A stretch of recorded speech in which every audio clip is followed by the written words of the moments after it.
Good morning, students. Today we are going to see the sixth prose, the last lesson, written by Alphonse Daudet. This lesson is set in the days of France-Prussian War. France was ruled by Bismarck. That means this lesson says about the period of France-Prussian War. The time France was ruled by Bismarck. Prussian then consisted of what now are the nations of Germany, Poland and parts of Austria. See, Prussia consisted Germany, Poland and parts of Austria. The Prussians defeated the French and the districts of Alsace and Lorraine fell into the hands of Prussians. French was defeated by the Prussians and the districts of Alsace and Lorraine were in the hands of Prussians now. The oppressors not only wanted the territory but dominated over the language and culture of the Germans, thus to take away their identity. Oppressors means those who defeated the other person, that is the dominated person only called as oppressors. They not only want their territory, they wanted to remove the identity of the Germans. So, read the lesson to find out what impact this had on life at school. What are the impacts were given by the Prussians to the French people? That's only we are going to see in this lesson. I started for school very late that morning. Here I refers to the author Alphonse Daudet. When he was a small boy, he faced or he challenged the coming lesson. So, when he started for school very late that morning and was in great dread of scolding, especially because young Hamel had said that he would question us on participles and I did not know the first word about them. Actually, the author was late on that particular day and he was in great fear. Why means the teacher M. Hamel had already announced that he would question about participles and the author didn't know even the first word. That means he didn't know anything about participles. For a moment I thought of running away and spending the day out of the doors. He wanted to take leave. That's the meaning of that. It was so warm, so bright. The birds were chirping at the edge of the woods. And in the open field back of the sawmill, the Prussian soldiers were drilling. He described the nature. In that morning, the birds were making sound. Chirping means the sound of the birds at the edge of the woods. And at the backside of the sawmill, the Prussian soldiers were drilling. Drilling means like they were doing the exercises, march fast like that. It was all much more tempting than the rule for participles, but I had the strength to resist and hurried off to school. See, he planned to take leave. These all tempted him to take leave, but he had strong resist. That means he opposed his idea and hurried off to school. When I passed the town hall, there was a crowd in front of the bulletin board. While he was going to school, he has to pass the town hall. When he was passing the town hall, he saw some people were standing in front of the bulletin board. Bulletin board means it's like a news board. For the past 2 years, all our bad news had come from there. The last battles, the draft, the orders of the commanding officer, and I thought to myself, without stopping, what can be the matter now? That means from the bulletin board only, the whole city people could come to know what was happening in the city. That means all the newses they can gather from the bulletin board. See, they experienced like that only. The last battles and the draft. Draft means the rules and regulations and the orders, that all they came to know from the bulletin board. He thought of, the author thought of what can be the new matter now, but he didn't stop there. Then as I hurried by as fast as I could go, the blacksmith, watcher, who was there with his apprentice, reading the bulletin, called after me, "Don't go so fast, bub. You shall get to your school in plenty of time." That means a person, blacksmith, that is watcher, he was standing with his apprentice. He called the author and said, "Don't go so fast. You have much time to reach the school." I thought he was making fun of me and reached M. Hamel's little garden all out of breath. He was walking fast like jogging, so he reached Mr. Hamel's little garden, which is placed in front of the school. Usually, when school began, there was a great bustle which could be heard out in the street, the opening and closing of desks, lessons repeated in unison, very loud with the hands over our ears to understand better, and the teacher's great ruler rapping on the table. Usually, when M. Hamel reaching the school, he could hear great bustle. Bustle means it's like a noise. How the noise was coming?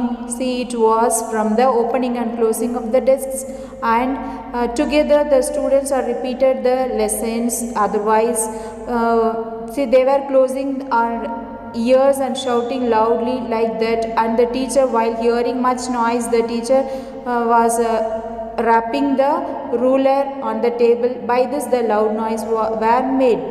Okay, that he could hear while he was coming in the street itself, but now it was all so still. I had counted on the commotion to get to my desk without being seen, but of course that day everything had to be as quiet as Sunday morning. So it was not normal condition. Abnormally, the day was looking like a Sunday. Sunday means school will be holiday, so the place will be so silent like that. The school was so silent, but it was a working day. Through the window, I saw my classmates already in their places, and Mr. Hamel walking up and down with his terrible iron ruler under his arm. He could observe that the school was working and all the students are sitting in their places, and of course the teacher M. Hamel also walking with his stick.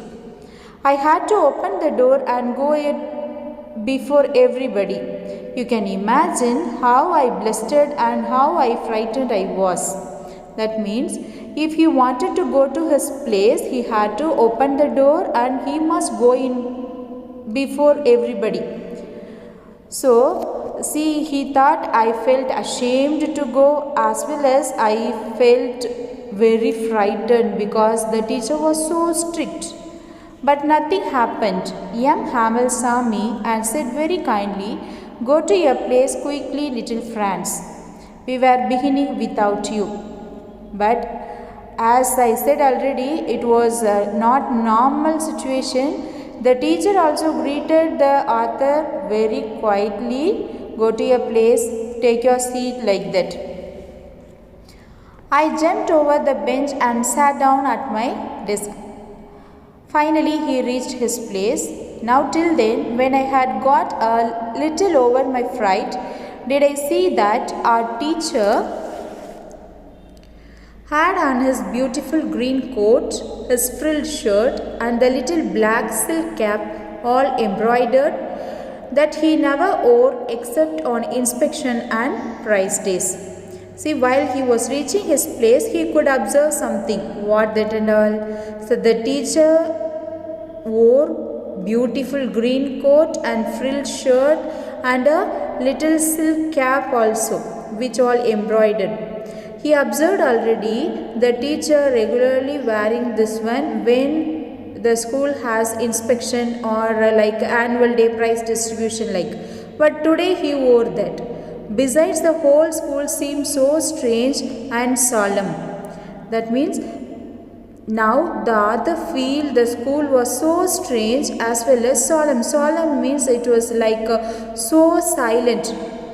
See, if we are coming to say clearly, it's like a holy silent. But the thing that surprised me most was to see on the back benches that were always empty, the village people sitting quietly like ourselves. See, as usually, the back benches of the class were empty always, but today it was filled with some village people. Who are they? Old Hazar with his three-cornered hat. Hazar is name of one person. He was sitting with his three-cornered hat. The farmer mayor, the farmer postmaster, and several others besides. Everybody looked sad, and Hazar had brought an old premier thumbed at the edges, and he held it open on his knees with his great spectacles lying across the pages. See, already it was so strange to see this silent classroom. Now, village people were also sitting in the classroom. That is old Hazar, like important person, former mayor, former postmaster, and some village people also. They are all looking sad, and Hazar brought an old premier. Premier means, if you are coming to say, it's like a dictionary. See, thumbed at the edges means if you are using any books regularly, we can see the corners of the pages. It may little dark, or the corners are little torn like that. No, that like that book was, and it was. He opened the book and kept on his knees, and he kept his spectacles across the pages. While I was wondering about it all, young Hamel mounted his chair and in the same grave and gentle tone which had used to me said, "My children, this is the last lesson I shall give you. The order has come from Berlin to teach only German in the schools of Alsace and Lorraine. The new master comes tomorrow. This is your last French lesson. I want you to be very attentive." As we saw already, French was defeated by German people. So, tomorrow onwards, in the schools of Alsace and Lorraine, German only will be the language. Okay, so the new German master will come tomorrow. So, I am going to teach the last French lesson today. So, attend the class properly with much attentive. Like that, the Master M. Hamel was instructing to the students. What a thunderclap these words to me. Maybe he was in a great fear to face the master, no? So, just a minute he struck, or he felt happy, whatever may be, but he had one new experience that fraction of a second. Oh, the wretches. Wretches means the people who are so petty. That was what they had put up to the town hall. He thought, and he recalled what he was observed in the town hall bulletin board. So many people were standing. No, he recalled. Maybe this was the news put up on the bulletin board. My French lesson, that is my last French lesson. Why? I hardly knew how to write. I should never learn any more. I must stop there then. Oh, how sorry I was for not learning my lessons, for seeking birds' eggs or going sliding on the Saar. See, now the author was feeling sorry because he didn't learn anything properly in the French language. He wasted his time. How he was wasting his time? Seeking birds' eggs and going sliding on the Saar. Saar is the name of a river. Okay, so he felt sorry for that, and he felt bad for that. My books that had seemed such a nuisance while ago, so heavy to carry, my grammar and my history of the saints were old friends now that I couldn't give up.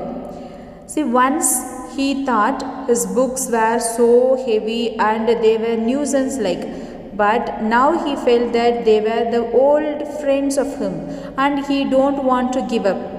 And Miss Hamel too. Now he loved his master also.